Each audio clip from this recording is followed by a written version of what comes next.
Hi, I'm Glenn Robbins, the proud superintendent of the Brigantine Community School in Brigantine, New Jersey. I want to talk about what we're doing here, and we're talking about designing a workplace, a school setting for children to go into a workforce that we don't know it yet exists. And yet we're trying to provide them with every type of technology possible to put in their hands and to get their mindsets on what possibilities may be when they work for a future employer. We do not know if they're going to have Apples.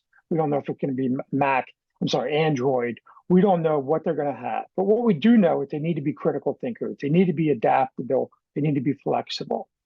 We understand that they live in a world full of AI. I know that's the big catchphrase right now, but AI has been around for quite some time. Whether it was helping write your emails that add a couple extra words to it, or Siri and Alexa. And that's something we ask the teachers, and we ask pre-service teachers a lot. If the questions can be answered through Siri and Alexa, are you truly asking the right questions? For these children that are going on to a workforce and to a world that they may not drive. It might be a driverless car. They might have drone deliveries. They might have so many different things given to them. Here's another thought too. Are we preparing our kids to have teammates? And I know we do a lot of collaborative work, but are we preparing them to have teammates that will be virtual assistants? Think about that for a minute. That is a whole different realm that is coming, and we have to help make sure they're prepared for that. So what questions are we asking? What devices are we providing them with? What types of learning paths are we providing to them as well? AI is not going away. If anything, this is the worst piece of technology that they're using right now for the rest of their lives. That's pretty scary. What is it going to continue to develop into? So for us, it's continuing to give them every device possible, giving them different pathways, teaching them cybersecurity in 8th grade, which we're really excited and proud about. And what can be the future going forward? And talking with the high schools, talking with the technology schools, talking with the local universities. AI is not going away. And my favorite was my 11-year-old found ChatGTP over the summer. Now he responds to me in ChatGTP.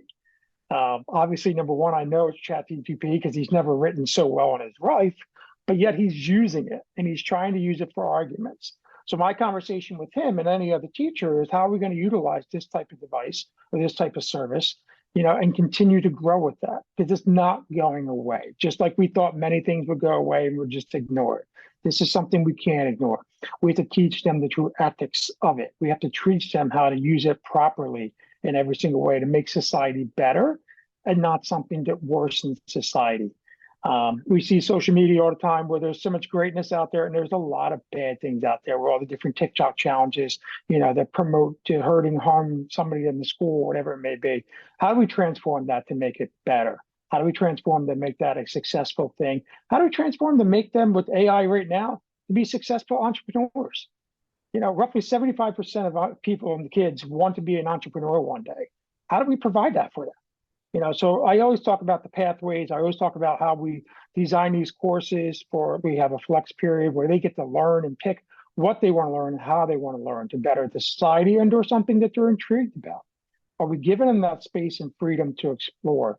And are we giving them the proper tools and the ethics to say, is this the right thing to do? How can we do this differently? And how are we going to use this piece of technology and something that's new, is exponential coming out the next day? So that is my charge to all of you, is continue to realize this is the worst piece of technology they're using today, but yet we have one of the greatest jobs in the world, which is to use it and to make the future better than ever.